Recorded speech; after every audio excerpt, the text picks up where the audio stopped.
거룩한 하루를 여는 아침 묵상, 오늘 2월 11일 토요일 아침입니다. 전도서 4장을 읽고 묵상하겠습니다.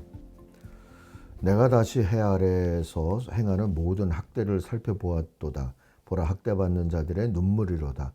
그들에게 위로자가 없도다. 그들을 학대하는 자들의 손에는 권세가 있으나 그들에게는 위로자가 없도다. 그러므로 나는 아직 살아있는 산 자들보다 죽은 지 오랜 죽은 자들을 더 복되다 하였으며, 이 둘보다도 아직 출생하지 아니하여 해 아래에서 행하는 악한 일을 보지 못한 자가 더 복되다 하였노라. 내가 또 본즉 사람이 모든 수고와 모든 재주로 말미암아 이웃에게 시기를 받으니 이것도 헛되어 바람을 잡는 것이로다. 우매자는 팔짱을 끼고 있으면서 자기의 몸만 축내는도다. 두 손에 가득하고 수고하며 바람을 잡는 것보다 한 손에만 가득하고 평온함이 더 나으니라. 내가 또다시 해 아래서 헛된 것을 보았도다. 어떤 사람은 아들도 없고 형제도 없이 홀로 있으나 그의 모든 수고에는 끝이 없도다. 또 비록 그의 눈은 부요를 족하게 여기지 아니하면서 이르기를 내가 누구를 위하여는 이같이 수고하고 나를 위하여는 행복을 누리지 못하게 하는가 하여도 이것도 헛되어 불행한 노고로다. 두 사람이 한 사람보다 나음은 그들이 수고함으로 좋은 상을 얻을 것임이라. 혹시 그들이 넘어지면 하나가 그 동물을 붙들어 일으키려니와 홀로 있어 넘어지고 붙들어 일으킬 자가 없는 자에게는 화가 있으리라. 또 두 사람이 함께 누우면 따뜻하거니와 한 사람이면 어찌 따뜻하랴. 한 사람이면 패하겠거니와 두 사람이면 맞설 수 있나니 세 겹줄은 쉽게 끊어지지 아니하느니라. 가난하여도 지혜로운 젊은이가 늙고 둔하여 경고를 더 받을 줄 모르는 왕보다 나으니 그는 자기의 나라에서 가난하게 태어났을지라도 감옥에서 나와 왕이 되었음이니라. 내가 본즉 해 아래서 다니는 인생들의 왕의 다음 자리에 있다가 왕을 대신하여 일어난 젊은이와 함께 있고 그의 치리를 받는 모든 백성들이 무수하였을지라도 후에 오는 자들은 그를 기뻐하지 아니하리니 이것도 헛되어 바람을 잡는 것이로다. 아멘. 오늘 요절은 뒤쪽에서 잡았습니다. 아무리 나이가 많아도 신하의 직언을 듣지 않는 왕은 어리석다. 그보다는 가난할지라도 슬기로운 젊은이가 더 낫다. 13절 말씀입니다. 나이든 솔로몬을 떠오르게 하는 구절이죠. 비록 지혜롭다는 명성을 날리면서 한 세상을 살았어도 나이 들어서 신하의 직언을 듣지 않게 된 솔로몬은 이스라엘의 분열의 한 원인이 되고 말았습니다. 호질기의라는 말이 있어요. 병을 숨기고 의원에게 보이기를 꺼린다는 뜻입니다. 잘못이 있는데도 다른 사람의 충고를 듣지 않는 것을 비유하는 고사성어죠. 보호할 호자에 병질자, 꺼릴 기자, 의원 의자를 씁니다. 꺼릴 휘자를 써서 휘질기의라고도 씁니다. 이 말은 중국 전국시대의 명의로 잘 알려진 편작과 채나라 환공의 고사에서 유래됐습니다. 편작이 환공을 보고 피부에 병이 들었으니 지금 치료하지 않으면 심해질 것이라고 말했지만 환공은 자신은 병이 없어 치료할 필요가 없다 하면서 듣지 않았죠. 열흘 뒤에 편작이 다시 환공을 배아하면서 이번에는 병이 살속까지 퍼져서 서둘러 치료하지 않으면 더 심해질 것이라고 말했어요. 그래도 환공은 역시 무시했죠. 다시 열흘 뒤에 편작은 환공에게 병이 내장까지 미쳤으므로 빨리 치료하지 않으면 위험하다 경고했지만 환공은 그 충고를 귀 기울여 듣기는커녕 화를 내면서 무시를 했어요. 다시 열흘 뒤에 환공을 찾아온 편작은 멀리서 바라보기만 하다가 돌아가 버렸죠. 환공이 사람을 보내 이유를 묻자 편작은 병이 이미 골수까지 스며들어 고칠 수 없기 때문에 그냥 돌아온 것이라고 말했답니다. 그로부터 닷새 후에 환공은 온몸의 고통을 느끼기 시작했고 그때서야 서둘러 편작을 데려오라고 사람을 보냈으나 편작은 이미 떠나가 버린 뒤였다고 합니다. 이 고사는 한비자의 유로편과 사기의 편작 창공 열전이라는 데에 실려 있습니다. 또 북성의 유학자 주더니가 통서라는 책에서 요즘 사람들은 잘못이 있어도 다른 사람들이 바로잡아주는 것을 기뻐하지 않는다. 병을 숨기면서 의원에게 보이지 않아서 몸을 망치면서도 깨닫지 못하는 것과 같다 하고 이 이야기를 사용을 했습니다. 여기서 유래해서 휘질기의 또는 호질기의는 병을 숨기고 고치려고 하지 않아서 결국 자신의 몸을 망치는 것과 마찬가지로 잘못이 있는데도 남의 충고를 듣지 않으려고 하는 그릇된 태도를 비유하는 고사성어로 사용이 됩니다. 이 호질기의는 한 십몇 년 전에 교수신문의 올해 사자성어로 선정되기도 했던 그러한 사자성어죠. 국민의 목소리에 귀를 닫은 정치권의 상황을 이야기하고자 했던 사자성어였습니다. 아무튼 서로 듣고 고치면서 살면 더 잘 살 수 있을 텐데 미련한 세상은 그게 참 어렵지요. 이런 경향을 시쳇말로 꼰대짓이라고들 합니다. 며칠 전에 어쩌다 어른이라는 TV 프로그램을 보는데 젊은이들 중에도 꼰대짓을 하는 이들이 많다 하면서 젊은 꼰대를 설명하고 있었어요. 젊은 꼰대의 문제를 열거하는데 기억에 남는 건 꼰대의 마이동풍 경향, 서열 중시 경향 그런 것들이었어요. 젊은 꼰대가 되기 쉽다고 할까요? 그런 형편에 처한 사람 두 종류를 얘기하는데 하나는 어린 나이에 큰 성취를 한 사람, 두 번째는 우연의 일치로 성공을 경험한 사람. 그런 사람들이 젊은 꼰대가 될 수 있답니다. 어린 나이에 큰 성취를 한 사람은 질문을 많이 하지 않는 특징이 있답니다. 그 말은 질문도 많이 받지 않는다 하는 뜻이기도 하죠. 질문을 해야 질문을 받고 그러면서 지니고 있는 지식들이 지혜로 리폼되는 법인데 꼰대는 질문이 없는 조직을 만들어 놓으니까 발전을 이루기가 어렵게 된다는 거죠. 우연의 일치로 성공을 경험한 사람이 젊은 꼰대가 되는 경우는 예를 들면 자신의 경험이나 또 비슷한 그런 경험을 한 사람들끼리만 공유된 경험, 그 우연의 일치를 일반화시키는 거죠. 가령 젊은 사업가끼리 바쁘니까 7시 이전에 조찬을 하면서 모임을 하던 그런 경험을 살려서 그래 역시 성공하려면 일찍 움직여야 해 하면서 7시 전에 직원들의 출근을 강조하는 경우 뭐 그런 거죠. 그러나 저녁형 인간들이 더 많죠. 통계적으로는 저녁형들이 보다 창조적인 이해가 많다고들 합니다. 근데 꼰대들은 이런 다양성이나 다른 이들의 경험을 무시해버리고 내가 이것을 강조하면서 꼰대짓을 하게 된다는 거예요.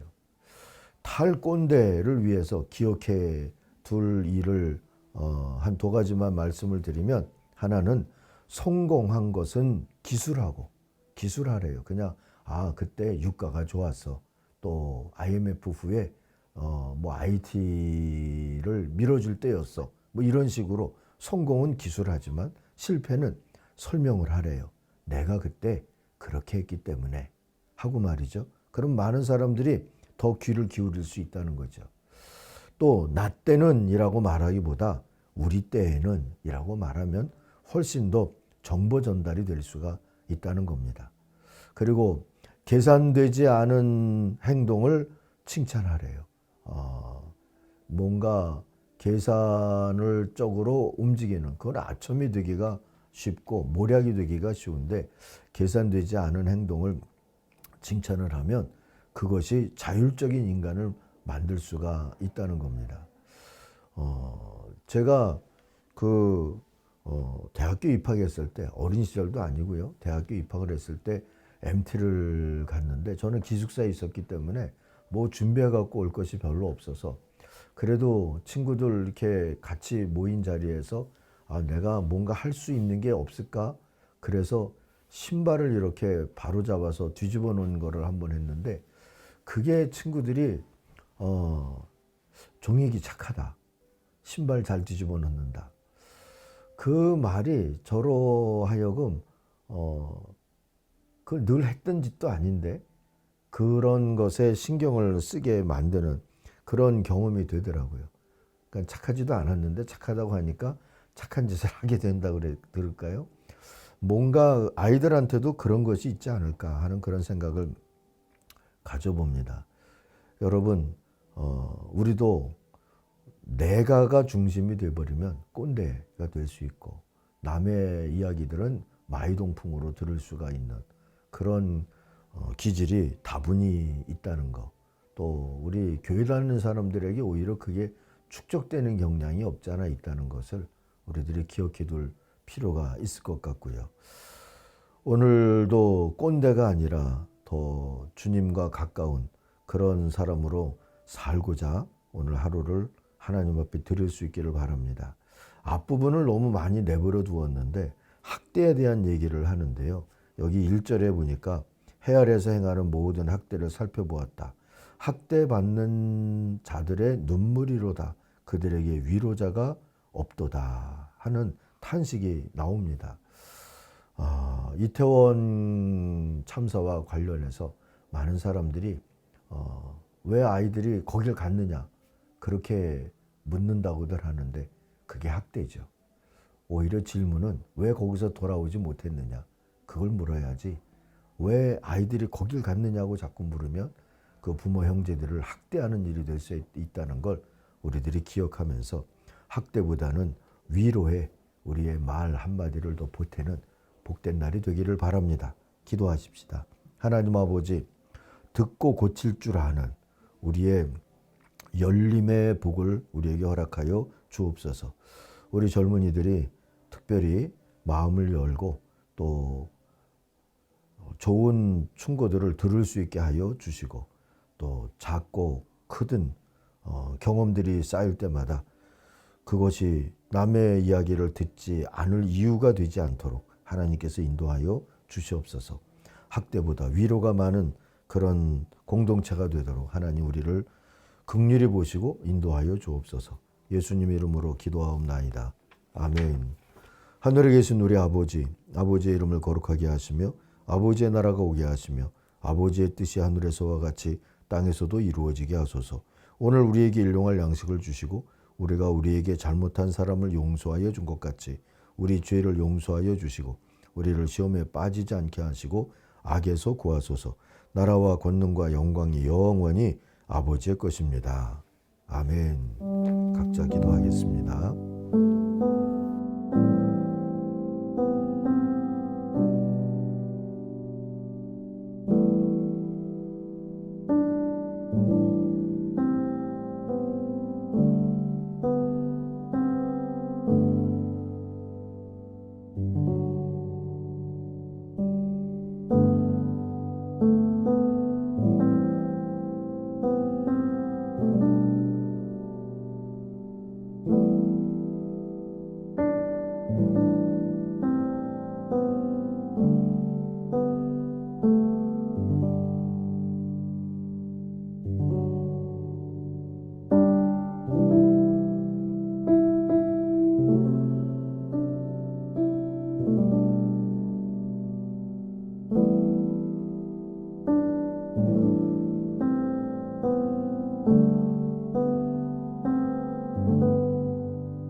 음.